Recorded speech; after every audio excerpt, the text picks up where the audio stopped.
అవని lawyer దగ్గరికి వెళ్ళి అక్షయ్ పేరు మీద ఎలాంటి ఆస్తి లేకుండా చేసి శ్రీకరు, కమలు, కోమలి, ప్రణవికి మాత్రమే ఆస్తి చెందేటట్టుగా డాక్యుమెంట్ రాయించుకొని వస్తుంది.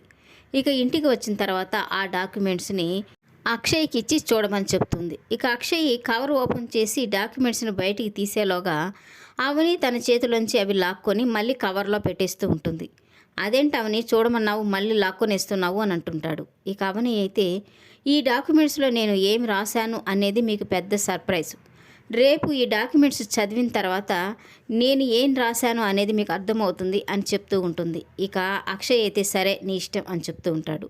ఇక గుమ్మం దగ్గర నిలబడి చాటుగా ఇదంతా చూస్తూ ఉన్న పల్లవి అక్షయ్ ఆ డాక్యుమెంట్స్ని ఎక్కడ చదివేస్తాడో అని టెన్షన్ పడిపోతూ ఉంటుంది.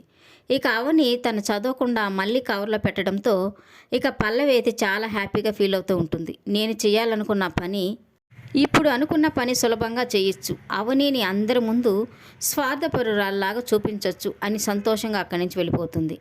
ఇక ఉదయాన్నే అవని ఆ డాక్యుమెంట్స్ తీసుకొని దేవుడి గదిలోకి వెళ్తుంది. దేవుడి ముందు ఆ డాక్యుమెంట్స్ని పెట్టి అందరి మనసులో ఉన్న అపార్థాలు తొలగిపోయి అందరికీ మంచి జరగాలన్న ఉద్దేశంతోనే ఈ ఆస్తి పత్రాలు రాయించాను, అందరూ కలిసి సంతోషంగా ఉండేలాగా చూడు స్వామి అని దేవుడికి మొక్కుకుంటూ ఉంటుంది.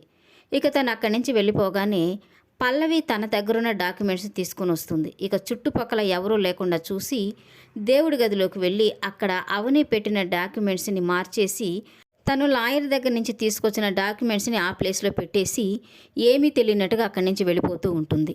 ఇక ఇదంతా ఏం తెలియని అవని ఆ డాక్యుమెంట్స్ని తీసి వాళ్ళ అత్తయ్యకి, మావయ్యకి ఇస్తూ ఉంటుంది. ఇక వాళ్ళంతా ఆ డాక్యుమెంట్స్ని చూసి షాక్ అయిపోతూ ఉంటారు. ఇక ఇదంతా చూస్తూ ఉన్న పల్లవి చాలా సంతోషపడిపోతూ ఉంటుంది. ఈ వీడియో నచ్చినట్లయితే లైక్ చేయండి, సబ్స్క్రైబ్ చేయండి. Thank you for watching.